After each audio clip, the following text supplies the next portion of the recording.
Welcome to 502 Entrepreneurs, Louisville's podcast featuring local business owners, entrepreneurs, and side hustlers, all who have a story to tell. I am your host, Carl Armijo, owner and operator of Carl Armijo Photography and Louisville Cleaning Pros. Today's guest is Katie Hutchinson, owner of KHIT Consulting, who shares with us how her team can help implement the best systems for you.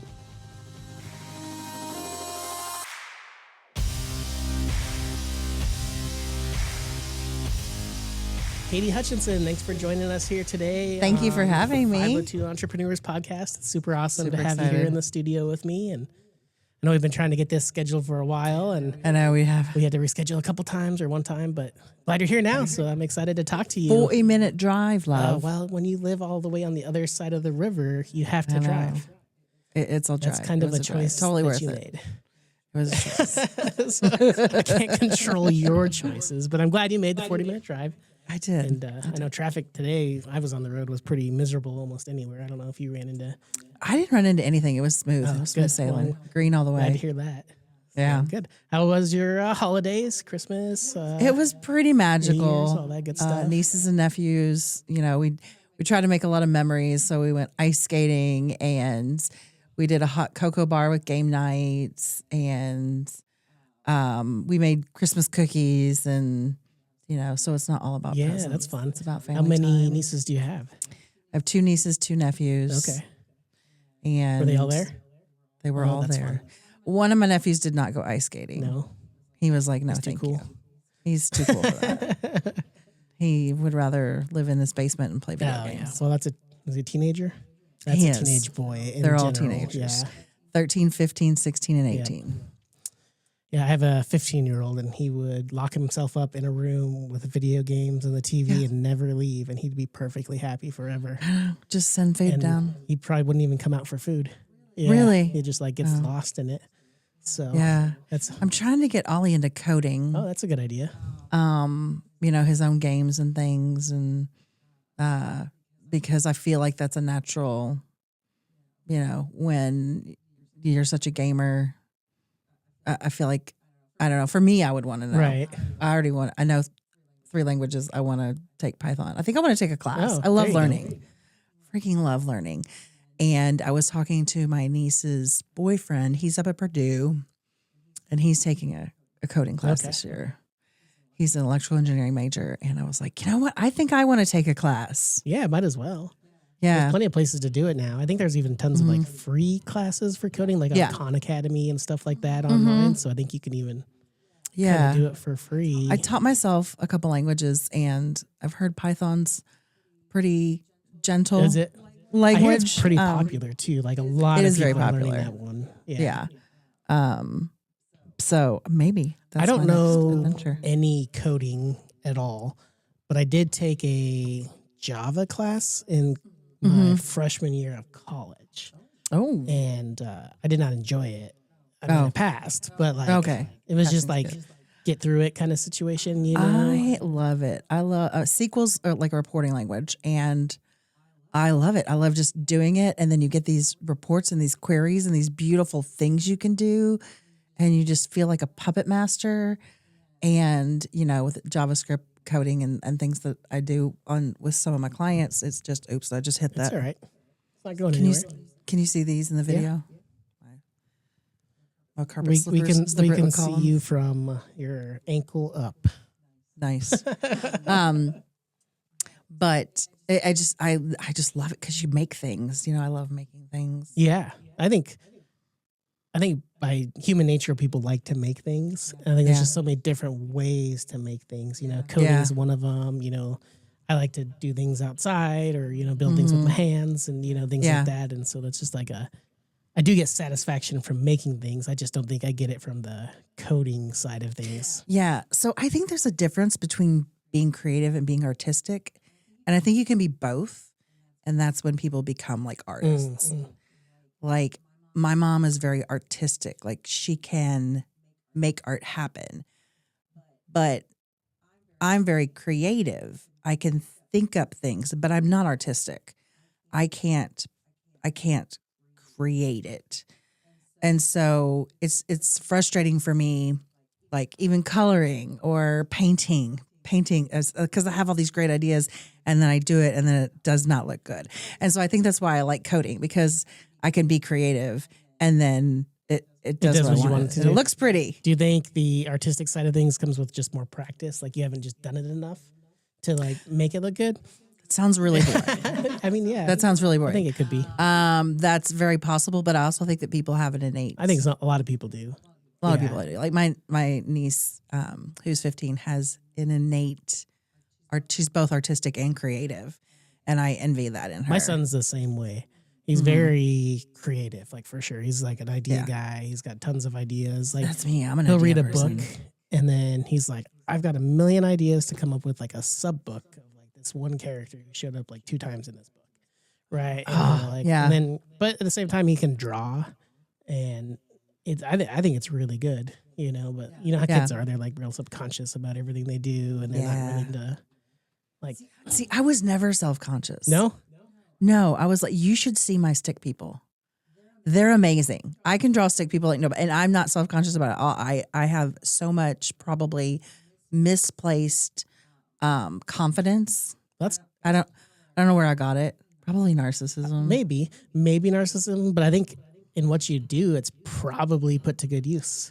You know, starting your own business, you know, doing that's true. things like that. It was if an you accident. have all this self-confidence, you just can't lose, Yeah. right?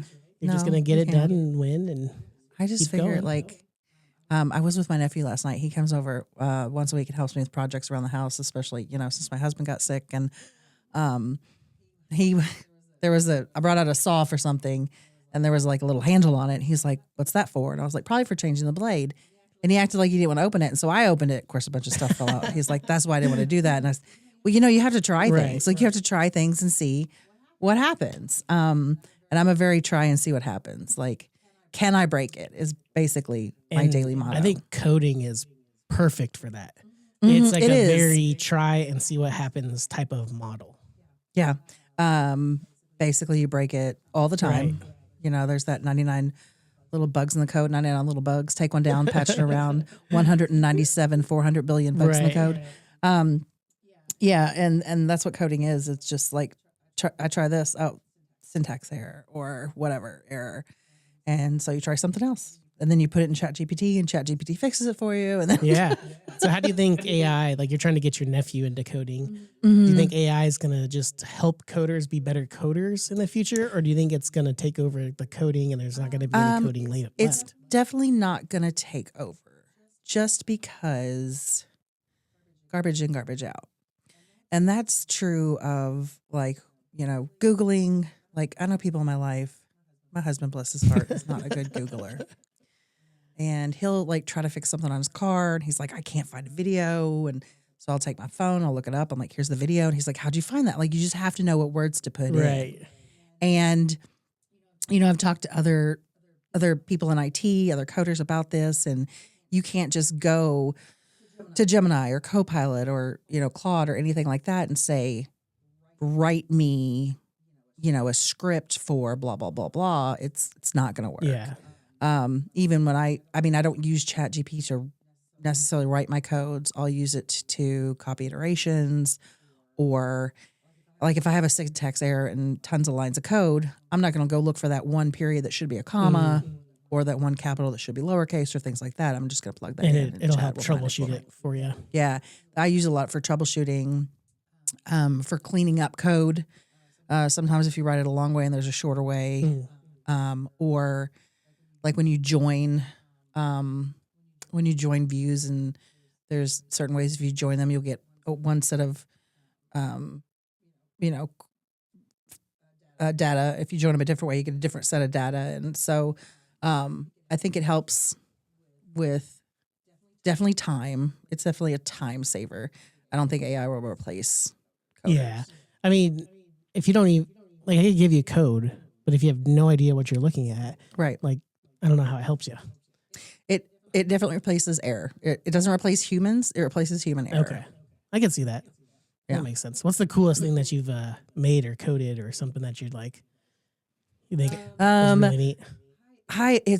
No one else will find it neat unless you're probably in IT, but I've pulled some really, really cool reports that clients have asked for. They're just like, okay, I need like a client roster report, whatever. You have 10,000 clients, but they're like, I want a client roster report that shows the date of the last treatment plan and the date that they were last seen with this,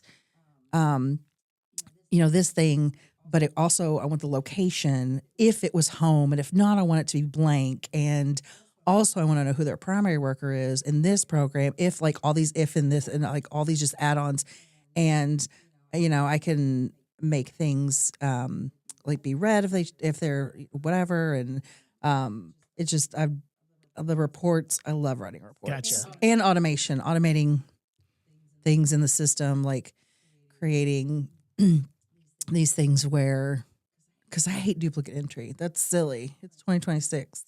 Yeah. You shouldn't be having to put things in multiple places and more than once. Yeah. And so I created a place where the system didn't allow them to copy over a treatment plan from one program to the other. So I just wrote a script in the background where if they had a treatment plan here and they were transferred to this program, when they opened the treatment plan, it would fill it out for them. That's cool. And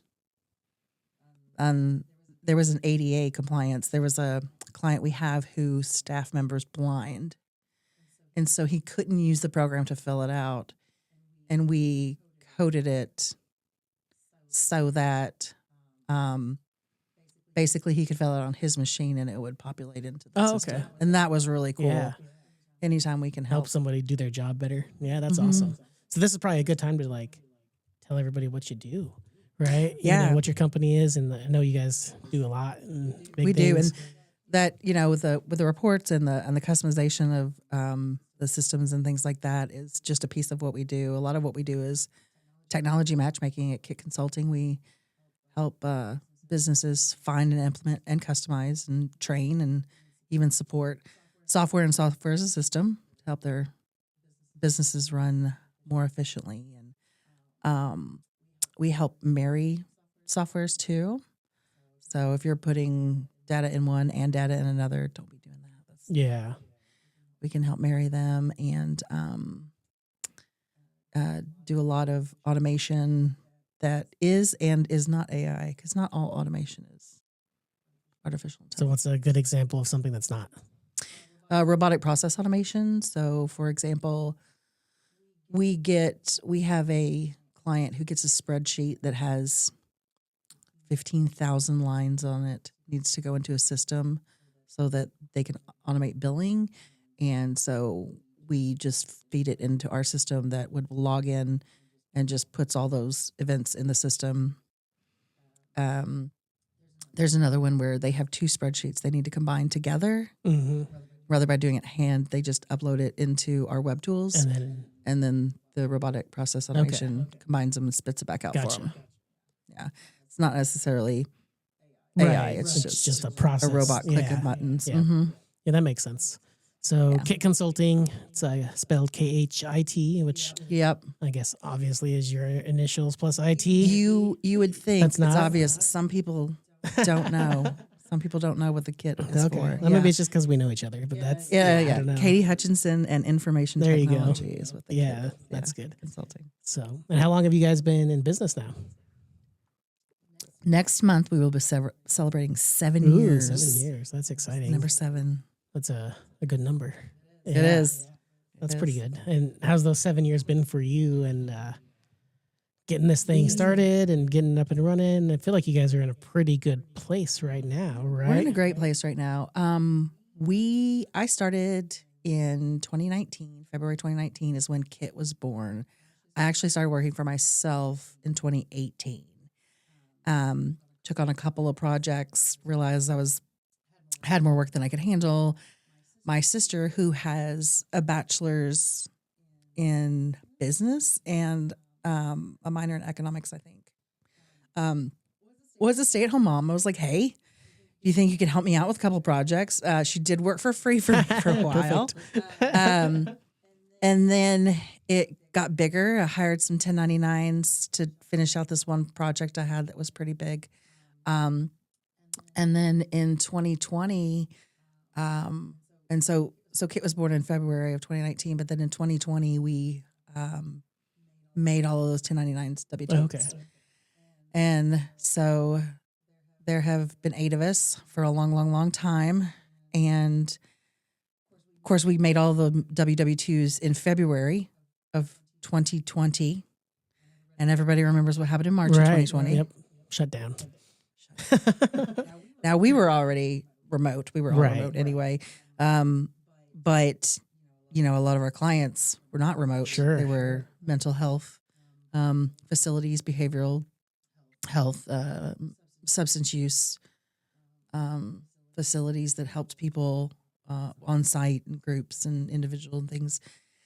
And so it was tough there for a while, but we made it through. We've had some great years. We've had some tight years, but we've made it over that 5-year hump, and this year was a good year, and we're growing, you know, as far as our client base. And I just hired a part-timer, so we're up to 9. Nice. Family member? Yeah. My nephew, he's 16. Yeah, I got to keep it in the family. That's good. Yeah, and he's been a great hire. He's I was explaining some coding to him because he was helping me out, and he was like, I was like, a var. He's like, oh, like a variable. I was like, oh my gosh. Kids are so smart. They are. That's good. Well, that's exciting. 7 years and getting through the pandemic, and especially with you do a lot of stuff in the healthcare and that kind of stuff. You know, getting through with all that and how the hard times they had. So that's pretty awesome.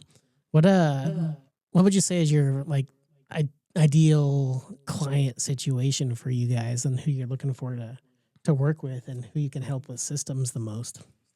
You know, nonprofits are is kind of where our heart is. A lot of our mental health and behavioral health and substance use are either government run or government funded or nonprofit entities, and it's I thought I was going to sneeze.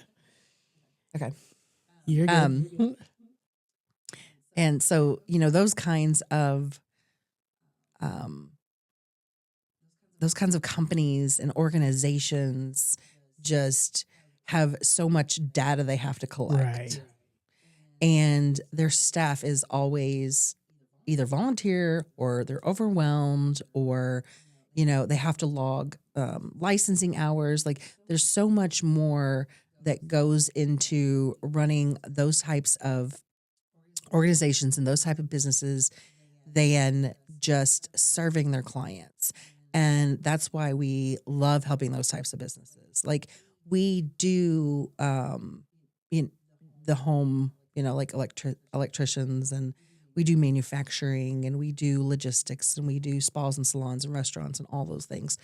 And there is a lot that goes into running a restaurant. But when you have a mental health, behavioral health, substance use, you know, a lot of the ones that are, I mean, everything that's nonprofit has got to report data back to someone. Mm-hmm. Yeah. And collecting that data can be so cumbersome, and reporting on that data can be so cumbersome, and we can make it not cumbersome. And we love doing that. And, you know, we understand they have to work within a budget, and, you know, with government entities, we understand about, you know, revenue cycles and things like that.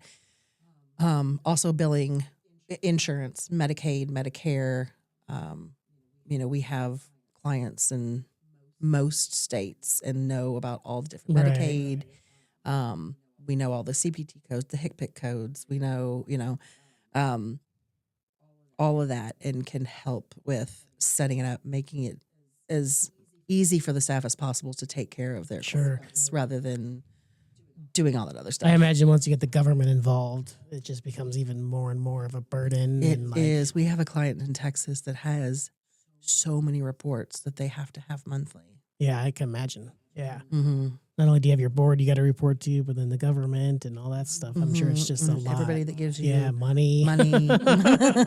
You have to tell them what you spent it on and how you're making an impact. And yeah, that's a lot of stuff to consider. So you basically help them create these or pull this data from all the systems that they have to use by helping marrying them together. Yeah, and making sure that it's being collected, and it's being collected in a way that's easy to report. You know, you don't want a bunch of free text boxes. Right. Yeah. You want multiples, either multi-select or single select, or, you want to be able to have really clean, beautiful data. Yeah. Yeah, that makes sense. Mm-hmm. So that's pretty good. So what made you decide you wanted to like move into that direction and to start with? Because to me that seems like I don't know, it doesn't seem like a sexy position to take, or a company to start, kind of thing. It wasn't. I used to be a teacher and I loved it. I loved being in the classroom. I was an English teacher. Bless you. It takes such a certain person to be a teacher. I'm not junior high, then high school. I'm not that person. I know that for sure. I loved it. Every day was new. Every day was different. Every week, semester, everything. And I got out of the classroom, started doing other stuff, data coaching, e-learning. And then I didn't love it as much, when I wasn't with the kids. And so I took a break and thought about, did I want to go back to the classroom? Did I want to go into higher ed, which I am an adjunct professor now, which is cool. It's not as bad as everybody says. Yeah. I teach master's classes, though. I think that's probably different than undergrad. I would think so. But it was an accident. My husband had a friend who needed a project manager. Theirs had left in the middle of a project. They had a deadline. And I was like, that sounds like probably something I could Google. So I was like, yeah, sure, I'll do it. Okay. And I had a lot of fun. And I took on a couple other projects. And it was just kind of an accident. And then I realized, because I've had a lot of trouble, especially once I got out of the classroom, and even sometimes in the, with not being, just being loud, being different, being whatever, neurodivergence thrown around so much. And, but I haven't, ADHD diagnosis, and I don't take medication for it because it makes me very tired. And I feel bad for all the kids that are on that medication that sleep through class, especially high schoolers, because the teachers don't get it. Right. You're unable to stay awake almost. And so I've been treated by employers like you have to just get in line. Mm-hmm. Like you can't be who you are at work if you want to be successful. And I was told by somebody, or read somewhere, probably saw it on the internet, Reddit, that you can't be somebody different at work than who you're at home and be happy. And so when I started working for myself, I thought, I could really create a place that that was for people who could be themselves and grow and learn and still be themselves and be better people, but still be themselves. After Amber began working with me, I think my next hire was probably my bestie, just because I was trying to get hands on deck to finish this project. She came part-time. But then I had a friend come to me and said that her son was miserable where he was and asked if I had any openings. And so I hired him, and, he's been an amazing hire. And then I had another person come and say that her daughter was absolutely miserable where she was. And so we just became this band of misfits that, I just want KHIT to be a place where, you can thrive and be whoever you are. Yeah, I love that. It's like the corporate culture is so weird a lot of places. I mean, I worked for one company where the CEO came up to me and he said, Carl, if you want to get far in this company, you need to get rid of your beard, or you can't have a beard, So, and it's just like, it's like, you're like, what? Yeah. I mean, you're like, what's the deal with that? Right. It's like, it's just a beard. It's not like the end of the world, but that was like, to them, it was a problem, just to grow a beard and be yourself a little bit, kind of thing. And so I find the corporate culture can be pretty strange a lot of times. I had someone tell me I would never get anywhere because I was flippant and I didn't know when it was time to get down to business. Okay. Yeah. I think that person's no longer there. By the right. way. I may or may not have had well, it's like when I decided it was time to get down to business, I right, guess. I don't know. Exactly. Like, I don't know. I think a lot of employers struggle with that kind of thing when it comes to people having a personality and being themselves and, all that kind of stuff. And it's like, I've known you for, I don't know, 5 years now, something like that. Mm-hmm. And your personality is what makes you and makes your business your business. I mean, if it wasn't for the way you act and, want to, portray yourself or just be yourself, however the right way to say it is, I don't think, you could be in the same position you are now. John Jennings, who is my business coach, came in and really helped, because I will tell you, allowing everybody to be themselves is not easy. No. My executive team is all women, and, not to be a traitor to my gender, but like, they be crazy sometimes. And so it took a lot for us to be able to work together very effectively, because we're all very, very different. But I never once asked them to change or be less or do less or whatever. We did our discs, we did our emotional intelligence, our PQ, that's not it. You mind your P's and Q's. Yeah. We did our EQ. Our emotional quotient. Yeah. Is that what it is? I think so. John's probably like, how can you never remember this? I don't know. But we just learned to communicate with each other. And I know that would be harder in like a larger space, but at the same time, everybody's so happy. Right. And happy people work harder. And like, I mean, we're allowed to make our own hours. We're very flexible. That's one of our core values. But also persistence is one of our core values. I don't let them give up. And it is hard to lead sometimes, because I feel like I'm not enough. I don't come down enough on them. But I don't want that to be the motivator. Yeah. Nobody wants to be motivated by fear or, that kind of stuff. No.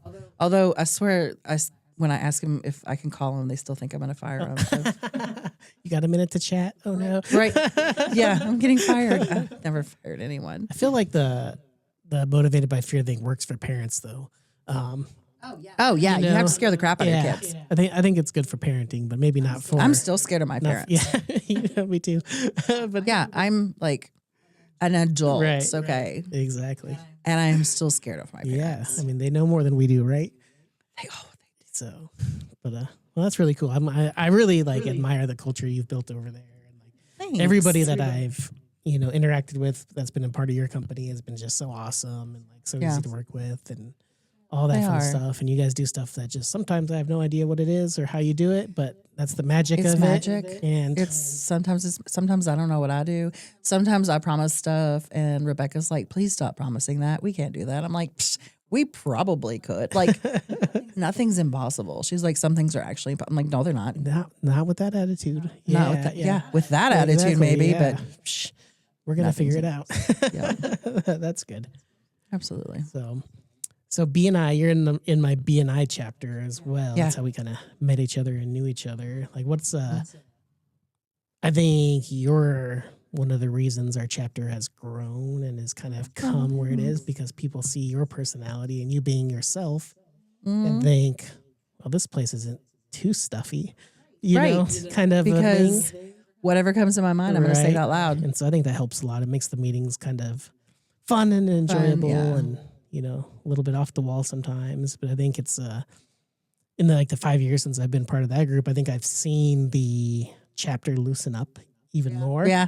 You know what I mean? And I think you're a big part of that, and that culture that's happened for. I think that, you can be professional and still be fun and still be laid back, and I think that when they talk about visitors at our group, I'm always like, we have a great group, and I love the people, who have just joined and everything. And, but we can't just take anybody. it has to be a certain kind of parent because we are fun. Sure. And we don't have complainers because it wouldn't work if we had people who complain. If you're complaining too much, it's hard to be a part of that group. Yeah. I mean, we can talk smack about some people behind their backs, like Aaron Henson. Just kidding. I'm kidding, Aaron. Oh my God. But I love that group, and I think that they've helped me grow, and I just wouldn't be, I think, the same without them, because I do feel so comfortable there. And yeah, but I mean, that just seems like something that you do. Like, you put yourself in environments where you can feel comfortable and be yourself. Like, it doesn't seem like you're like forcing yourself to do other things kind of like that are, or, pigeonholing yourself into situations that are, like that. I feel like you're like a good judge of where you can go and put yourself there and be yourself. Usually I'm myself no matter where I am. And then it's a good judge of whether or not I can return. There you go. Yeah. Whether they can handle you. Is that what it is? Right. Whether or not I'm allowed back. I think. Yeah. Well, that's good. So I see you're wearing a soccer shirt here for Borussia Dortmund. Yep. You follow them? No, but I've been to their stadium. Okay. Super nice. My host kid's favorite team. Yeah, it is nice. How many kids have you hosted? Just the one. Okay. I got him in 2015, and when we had to give him back, it broke my heart. And we have become so close. Like, his mom and even his brother and his fiance now, they actually got engaged here over the summer. And we've been over there several times. They come over here almost once a year. Like, we're family. That's awesome. Now. So when International Experience calls me, it's like, hey, do you want another host son or daughter? I say, no, I still have the one you gave me 10 years ago, 11 years ago now. Oh my gosh. How long did you host him for? Just a semester. Okay, just one semester. Yeah. It's long enough, though. It is. I think I still have some really good friends from just like short time frames like that and stuff that I still talk with and things like that. That's plenty of time to develop a good connection with something like that. I think I would do it again, but the Brit is like, no, I don't want anyone. He's over it. He's over it. Lily's 20 now. But like when you're hosting a kid, like, how old are they? They're like 17. They're like almost adults. Like, they're pretty functional. But they can't drive. Oh. So you have to drive them everywhere. I guess I didn't think about that. Yeah. And we're not a very good public transportation area. We are not, especially Charleston, Indiana. We have no public transportation. So you're just kind of, Uber. You become a chauffeur. Yes. That's probably the only no. Gotcha. That's how it is with kids in general. Like, my 15-year-old, I feel like I'm just chauffeuring him around every day, all day. Or they make friends with people who can drive, and then you don't know what they're doing. Probably drugs. Probably. Yeah. You can only assume it's drugs. I mean, they're children. Right, yeah. They're making bad decisions, obviously. Yeah, absolutely. You don't know if their parents are scary. That's right. My kid doesn't think we're scary at all, I don't think. But we try to be, but I don't think he You don't seem like you'd be a takes scary it. parent. So we got into a little argument this morning, and I feel like I was pretty scary. Oh, yeah? What'd you say? I don't remember everything I said, but I mean, my voice got raised a little bit normal, a little louder than normal. So louder than normal for you? For me. Okay, so just a normal voice. Maybe. I do speak soft. My wife yells at me all the time. She says, "What, Carl?" The Brit, of course, has a British accent, but also he mumbles. And also he doesn't move his lips when he speaks. And I'm a big lip reader. And so I can't understand him half the time. What are you saying? My wife and I, it's been a while now, maybe like 2013, 2014. We took a trip to Ireland. Yeah. And, they speak English in Ireland. Do they, though? But, like, she could not understand. You can't? One because they're like, "Can I take your order?" Yeah. And you're like, "What?" They're like, "Can I take your order?" She's like, "What they saying?" I had to be like interpreter for her, like, which was super weird because like that's how I am with the Brit. We're in restaurants. He's like, "I'll have a water." They're like, "What?" He's like, "A water." Yeah. They're like, "What?" I'm like, "He wants a water." Water. That's really funny. You guys travel a lot, right? We do. Where's your favorite place you've gone? I love Puerto Rico. I mean, we've been to like St. Lucia and Mexico, and I've been to Ecuador, and we've been over, in Europe and stuff, and of course England, where his he's family from. is. Germany, I love Germany. Germany's gorgeous, and everybody's wonderful. But I just love Puerto Rico. It's where we went for a honeymoon. We've been back 3 or 4 times. How long you guys been married? It will be this July. We got married in. It's hard to do math sometimes. It is. I have no idea. That's all right. It's been a while. We got married in 2012. 2012. Okay. So this year will be 13. Gotcha. Right? I don't know. I'm not doing the math. 14. It'll be 14 years probably, this year. Yeah, in July. It's 2026 now, so that makes sense. I'm so horrible. That's funny. 14 years. We've been married 13 and a half right now. I was like, oh my gosh, what year is it? What day am I on? How did you guys end up meeting, being from different parts of the world? So he came over in college and was in Milwaukee for like a study abroad in college. Then went back to England and graduated, and then came back to do a business like internship thing in Lexington, I think. And so then he moved over here. Okay. He stayed after that. And so he, after that, was working in Frankfurt and then in Louisville Metro, and was working with my aunt. Oh, okay. And so she introduced the two of you, and then it's been history ever since. Yep. That's the all best 13 and a half years of your life. Yep. Something like that. 13 and a half. Something like that. Well, that's good. Yeah. It's funny because I had everybody setting me up on blind dates and stuff. It was awkward. And so the guy I had seen right before him did not drink beer and did not like football. Oh, man. And so when my aunt was like, can I give him your number? And I was like, I guess. You're like, does he like football? So he calls me. Of course, he has the British accent, which is adorable at first. You get over it. And he said he likes beer and he likes football. But it wasn't until our third date that you figured out what football meant. Yeah, because it was like the end of February, and he's like, "Do you want to watch football?" And I was like, "There aren't any football games on, like college has been over, like Super Bowl's over." Yeah. He's like, "No, there's a match on right now." I'm like, "A match?" He turns the TV on, and I see the big pitch, and I'm like, "Oh my gosh, he missed." That's so funny. But by then, it was too late already. Yeah, but he does watch football with me now. He'll watch the Bears. Yeah, he watched He watched all 3 wild card games that were on Saturday with me. A full day of football. Yeah, it was a full day of football. We put the Christmas tree up around it, but okay, it was a full day of football. Yeah, my tree's still up. I got to put it down still. Oh, yeah. Really? We went out of town last weekend, and I don't know. The other weekend, I just didn't do it. I had to put it up because the cats. Oh, I bet. They're chewing on it. And then we have a kitten, and she found the Christmas pickle this year. So now we don't have a Christmas pickle because she broke it. That's no fun. Where does the Christmas pickle tradition come from? Because I have a friend in high school. His name's Chris, and his family did this pickle thing. And he's the only person I've ever known who did the Christmas pickle thing. It because of Finn. I think it's a German thing. Okay. You hide the pickle. Maybe. Is Miller a German name? No. Maybe his dad was in the military, so maybe his dad picked it up when he was out of the country. I don't know. They did this pickle thing, and then we'd all go to his house and find the pickle. See who finds the pickle. Yeah. But he was the only family I ever knew who did that. But now you guys do it too. Now we do. That's fun. Yeah. What happens if you find the pickle in your family?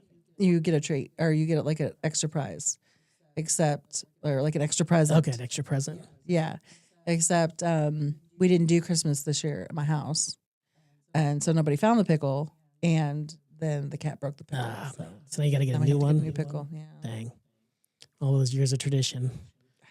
Down the tubes. All because of Maggie Marshmallow. So that's pretty fun. Mm-hmm. Yeah. Yeah, that's so weird. I've only known one family that did that. Yeah, I think it's a German tradition. It might be. I have no idea. They put their trees up on on Christmas Eve. Do they really? They don't even get to enjoy them? No. That's no fun. Yeah. But when do they take them down? Like the Christmas, like Boxing Day. No, Boxing Day, just right after. Like 2-day thing. I think so. And they're usually like this too. Oh, okay. Yeah. So it's not like a huge like ordeal. No, it's not like ours. Yeah. Ours is like 9 foot tall and has like 400 Christmas ornaments. You can't even reach the top unless you get a stool. No, and you have to get a ladder. All that stuff. Exactly.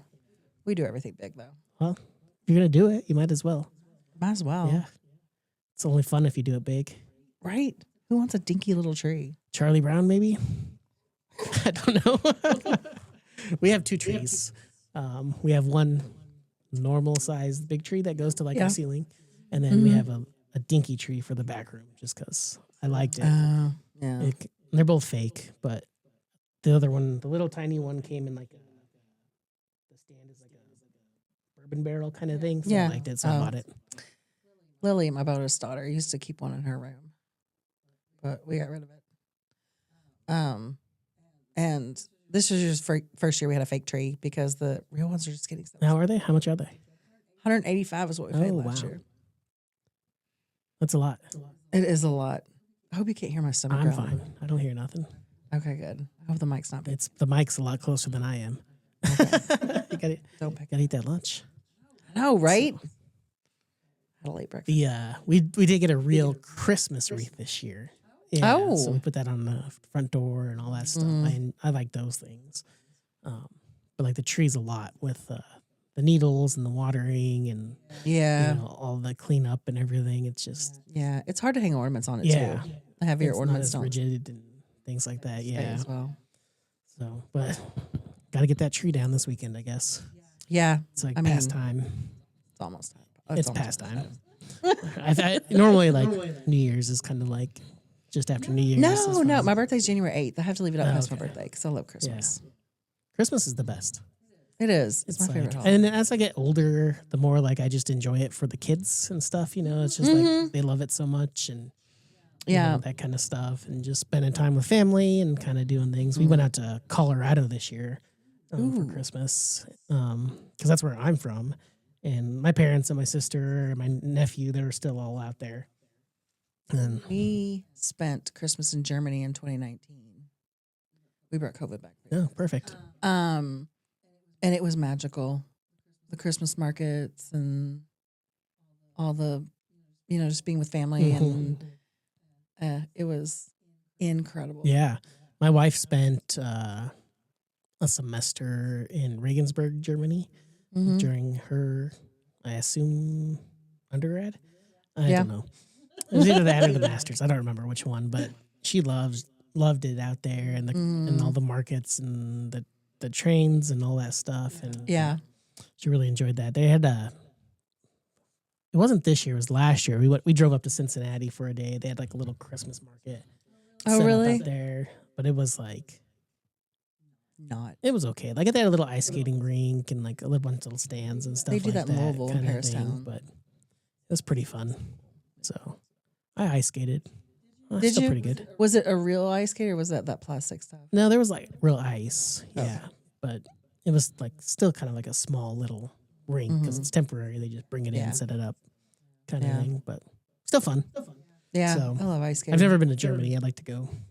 Yeah, you should. So maybe once we get our kid out of school, we can do a little bit more traveling around. You don't have to worry about toting 3 people and paying all the extra bills and stuff for kids that aren't going to appreciate it anyway. Right. Kids ruin everything. So that's good. So what about 2026? What kind of plans you got for this year? What's big coming up for you guys? Well, headed back to Germany in September, and hopefully the Brit and I will be traveling again now that he's feeling better, and not sure where we're headed. We are going to do a road trip, maybe 2. We do love road trips. Especially road trips that don't have a destination in mind. That's fun. Oh, they're so fun. You just get in the car and you just drive, and then so you don't want to drive anymore, you stop. Yeah, those are the best. I think we're going to do that and maybe start a bucket list. Okay. Start a new travel bucket list. I think our passports are both up to date, so okay. So it's going to be like an international bucket list. Yeah, I think a little bit of both. A little both. really want to go to Canada just because I've never been to Canada. Me neither. I know, right?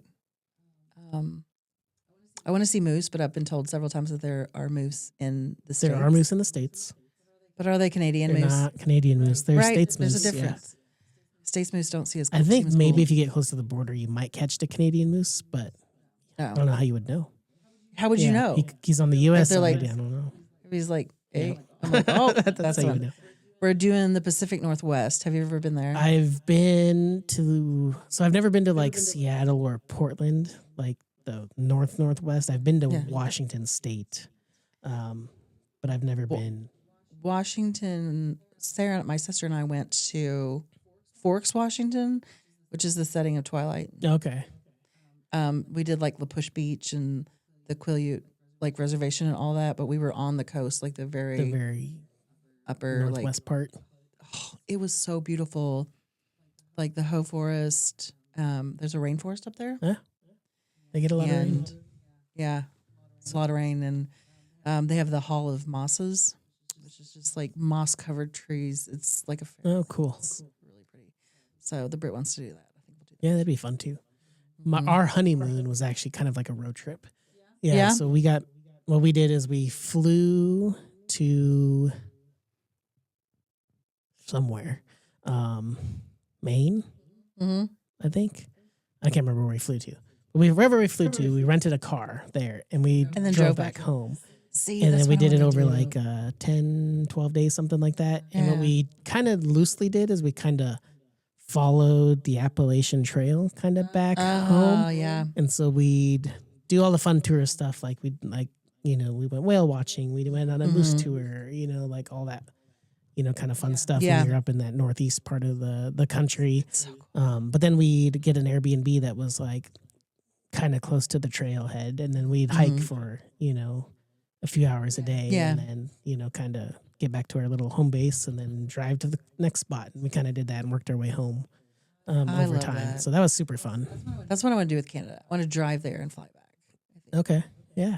I love reading books like historical fiction and then going to those places. Okay. Like, Twilight wasn't historical fiction. That was but just Forks, fiction. That was just fiction. But Forks was a real place. So was La Push Beach. Okay. Quileute Reservation. Like, the Native American Reservation. Like, those were real places. Midnight in the Garden of Good and Evil is actually based on a true story. And that's set in Charleston, South Carolina. Okay. I want to go there, read that book. I've been there. I've been there, but like I would need to go there now that I've read the book. Now you need to go experience it better. Yeah, exactly. Yeah. And the house in the book is now a museum. Oh, cool. And then there's this book called The Book Women of Troublesome Creek. I don't think I know that one. It's set in Troublesome Creek, Kentucky, which is a real place. Oh, really? And it was about the blue people of Kentucky they're actually blue people. And then like their skin turned blue. Is it from something they were eating? They were born like that. No. I forget it's genetic. Okay. It was genetic and it like faded out, like it got less and less and less. But it was I think the traveling library that Eleanor Roosevelt put into place, I believe. Okay. So that's what it's about. But I would love to go to Troublesome Creek. Where's it at? I don't know, somewhere. Oh, it's just somewhere in the state. Somewhere in the state. Somewhere in that state you don't live in. Yeah. Yeah. Around there. So I love to do that and just go and be in places that were In books.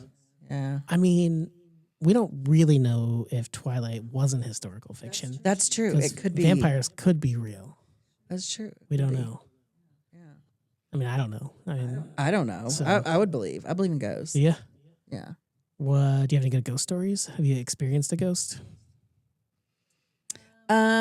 No, but my sister Has she? She's lived in a couple of houses where people died in them. Okay. Yeah. I tend not to do that. Well, the house I'm living in now, I think the guy died in the basement, but he apparently moved on. I lived in a house when I very first moved to Louisville, Kentucky. It was in 2012. Mm-hmm. And I rented this house or apartment or whatever it's called down in the Highlands. Mm-hmm. And I never experienced anything, but I had people over and they were like, this place is haunted. Oh. And I was like, I'm not so sure it is. But they were like, no, it definitely is. Like, they were like, there's stuff going on here.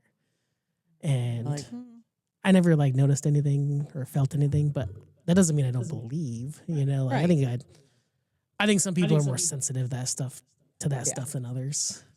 I don't think ghosts can hurt you. Probably not. They could scare you though. That's their job. They get scared. I assume that's their job. Yeah, I think. Well, maybe not everybody. Yeah, I don't know. I think it depends on what kind of life you led. Maybe. What kind of ghost job Have you been to like Waverly Hills or anything like that? No, me neither. I love scary houses, but like around like Halloween time, but I will literally pee my pants. You just get like too scared. Yeah, like startled. Yeah, jump scares. Yeah, pee my pants. I stay away from jump scares if I can. I don't like them. Yeah. I love scary movies. But I will scream in it. I think that's people expect that in a scary movie. You would think. I think so. Am I wrong? That's not expected? I don't know. I scream and my niece is like, shh. I'm like, what? I was scared. Yeah. Long Legs, Black Phone, Smile. I've seen them all. You're just a big horror movie person. Yeah. Yep. So historical fiction, horror movies. What else keeps you entertained? I like to puzzle. I love to puzzle. Yeah. My sister had a puzzle out at Christmas time, and it was literally like 2 colors. It was like white and gray. That's psychotic. Yeah, it was so, and like she got it from, she's a principal, and like the school district like passed it out to like the teachers or something for like, because they hate them? I guess. I don't know what the deal was, but it was like some kind of school district puzzle that they passed out. And it was like literally like 2 colors. I was like, there's no way anybody's doing this puzzle. I've had there was a 1,000 piece, and it was like a sepia article from when JFK got shot. Oh, wow. Which I loved it. My mom refused to finish Really? it. She was like, this is the devil. And I was like, no, it's not. Actually, my besties and I signed up for a puzzle competition. Oh, that's the thing? Oh, Apparently. that's cool. It's later this year. How do those work? You puzzle as fast as you can, and then you can go to nationals. Really? Does everybody do the same puzzle? That's a great question. Oh, okay. I tend to sign up for things. I say yes. Before you know what it is? Before I know what it is. That's fun. Yeah. I think that's all right. She said, hey, there's a puzzle competition. If we go to nationals in Las Vegas, I was like, I'm down. Sign me up. She's already planning to go to Vegas. Take my money. Yeah. So, like, even if we don't go to nationals, we're going to go to Vegas. So it's like, yeah, right? We'll go and watch. I mean, do you watch a puzzle competition? I'd be curious how that works. Yeah. Like, how big is this puzzle? Like, how many pieces? Like, how many people are puzzling? Like, I'm really curious. There's 4 of us puzzling. For you guys, but then. Yeah, right. How many people other people are puzzling? I don't know. You can practice online. Now, are they just like jigsaw puzzles? I have no idea. Like, it could literally be like putting a human back together, I guess. It's not crossword puzzles? No, it's like fitting pieces together. Yeah, some sort of fitting pieces. Some sort of fitting pieces together. Yeah. Mm-hmm. Well, that's interesting. I know. I mean, there's something out there for everybody. I had no idea there were puzzling competitions. Also, I can knit. Oh, can you? How long you been knitting for? About 13 and a half years. Yeah? When do you knit? When I am in a craft store and I see yarn, I'm like, oh my gosh, that's pretty. I should knit something. And then I start. Do you just sit there and knit and watch TV, or do you just like just knit, or like how does that work? Yeah, I usually knit and watch TV. Watch Netflix. Netflix and knit. Netflix and knit. What do you make? Scarves. I did make a tea kettle cover once. It was amazing. It's the hardest thing I've ever done. Yeah. I can do hats, although not very well. Usually things that are square stuff. Square and long. Tea towels. Yeah. Scarves. Although if you take tulle and yarn and you knit it, you can make a little scrubby. Like a little pad. For your dishes. Okay. Well, that's interesting. I did that once. I get bored very quickly though. Restless is my number one saboteur. Okay. Because I took that test with John. And so I get bored very quickly. So I have like 4 knitting projects that I started. Like it's currently that I have started. I have so many projects that I've started I've never finished. The great thing about knitting is you can just pull it out and you haven't wasted anything. True. Yeah, that's nice. Yeah, you just start over. My number one thing is avoiding. Oh, that's my number 3. Restless. Oh no, avoiding is number 2. People pleasers number 3. Okay. So you're an I'm avoider. an avoider number 1. My wife hates it. Because if there's conflict, it's like, Me, I'm out. yeah, I'm gone Bye. other way. She's like, we need to talk about this. I'm like, Or we could not talk about it. We could not talk about it, and then it'll still be here tomorrow. Exactly. So yeah, and then that's my number 1. That's why I have to hire people to do things like bookkeeping. Same. Because I just avoid it so much that it doesn't get done. That's why I and- have people around me Yeah. to like do stuff and make sure like we're billing people Right. and charging people Yeah. money for things because I'll just do stuff for free. Right. Yeah. So Like I want to avoid that conversation about how much money to charge people. I hate it. I hate those conversations. I hate confrontation unless I'm causing the conflict. If I'm causing the conflict, I'll go in there like hands raised, like you're ready to go. catch these hands. But if it's not like I'm doing it to get a rise or I don't want any part of it. Yeah. If I know something I'm gonna say is gonna cause a conflict with the Brit, I just Don't say it. Just keep it in. Yeah, just hope it never comes up. I kind of feel the same way about things. I'm very good at keeping things inside. Me too. So good. He's like, when did the? He's like, the window in the bathroom's broken. I'm like, what? When did that happen? It's been like that for months. and He just now Yeah. knows. Just didn't bring it up because I figured he'd be Yeah. mad My about wife always, she gets frustrated by it. She's like, it. Yeah. if you keep things in, it's not good or healthy for you. I'm like, Or is it? It's kind of the Army Ho way. Like my whole Yeah. family just keeps things inside. It's Yeah. kind of how we grew up. That's how we do it. Exactly. You know, it's How we were perfect. trained. I mean, brought up, Yeah, raised exactly. to keep it in. Yeah. To just Yeah. And that's the whole avoiding thing. It's perfect. it is. I don't see why it's a saboteur. Unless it comes John, to bills and then Yeah. taxes and that kind of stuff. Then when you avoid those things, then there are real there's consequences. only 2 things you have to do in Right. life: pay taxes and die. It's true. I hate taxes so much. But you can pay somebody else to do that. I do. Exactly. I do. I pay them. I pay them as much as they want. Like Take you all my take care money. of the taxes, and I I don't don't wanna want to hear think anything about about them it. at all. Nikki's like, what do you? I'm like, I don't care. Just get it done. Make it so I don't have to think about it. Yep. Just send me a bill. Tell me when it's done. Yep. That's what I do. Exactly. Yep. Because taxes are the worst. They are. I got a bill, or not a bill, but I got a letter from Louisville Metro, and they're like, you failed to file 2024. Oh, jeez. I'm like, I got news for Yeah. you. I failed to fill every year because I don't live in, work out of, or do business with Louisville. Right. So I got online and had to file like 5 years. Of like zeros. It's so dumb. Having to file as zeros, that's biggest waste of time and money ever. I didn't. So when I very first started up my business, there wasn't a lot of money, right? Right. There usually isn't. And there were a few, like, I started my photography company in 2016 legally. Yeah. But, like, I don't think I did any professional work in 2016, right? I just had, like, a company. And, Yeah, like, you had I had a yeah. company that existed. And I Right. didn't file zero on sales taxes that entire year. And then I had to pay fines. And there was no money, but I still had to pay the fines because I didn't file the zeros. It's like, now I have people like Ashley who just do all that stuff for me because it's Yeah. like I spend more. It's like the ADHD, the avoider thing. It's like you just pay these fines. It's like ADHD tax. I drove hot for like 6 months on my company car because I didn't know that the tag had expired. Yeah. And Amber saw it. She's my number 2. She's like, that tag is expired. I'm like, what? She's like, they sent you a letter. I'm like, I didn't open it. Sometimes I get mail and I'm like, this doesn't look fun. And it looks like maybe I don't want to read it. So I just Do you have a good pile somewhere? I do. How big is it? Mine's so big. It's so big. It's the pile of stuff I don't want to open. This is the best conversation I've ever had. I feel so validated right now.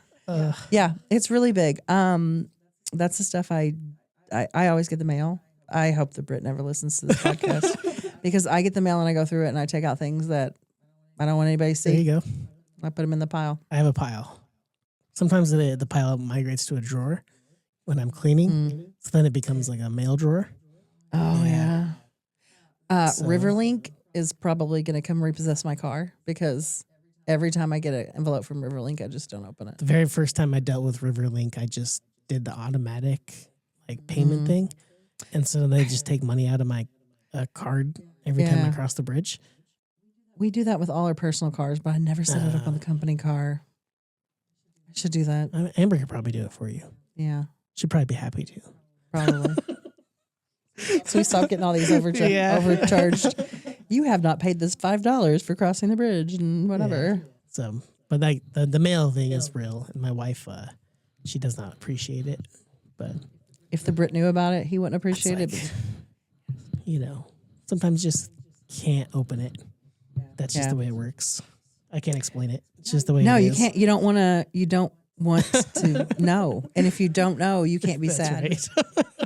Ignorance is bliss. Yeah, I don't want to take that red pill Absolutely. or the blue pill, whichever one it was in the Matrix that opens your eyes.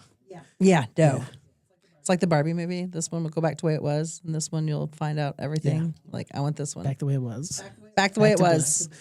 Back to Yeah. bliss. Thank you. So, Please and thank yeah. you. Well, Katie, this has been super fun. So Yeah. tell people where they can find you if they want to talk to you, if they want to get their systems married together, or If they want to need marry some their systems, amazing or find better systems, or need amazing cheaper reports. systems, amazing reports. Katie Hutchinson is I'm on LinkedIn. KHITconsulting.com, probably the two best places. Yeah, you on LinkedIn a lot? I'm on LinkedIn a lot. I'm not, but my assistant Okay, is. there you go. It's the same thing. It is. And I'm on Instagram all the time, but I never post. Okay. So So don't don't find go me to- on don't there. go to Instagram. Don't go there. I just look at cats. There you go.